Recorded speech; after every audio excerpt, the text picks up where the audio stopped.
معانا يا استاذ خالد طبعا خنقه وشخير وكتمه نفس سنين طويله، عملنا له عمليه الحاجز الانفي وكالعاده بنشيل له الدعامه. انتوا خلاص بقى عرفتوا، سهله خالص. وجاي طبعا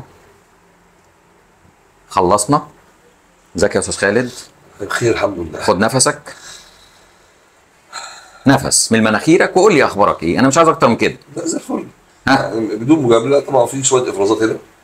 انا بس حاسس بايه؟ ايوه، حاسس بايه؟ الهواء انطلق جوه مناخيري. كويس. اقدر اسحب حضرتك. كان في الكلام ده قبل أعمل كده؟ ضغط. لا انا شبه ميت كنت، يعني اتكلم بصراحه.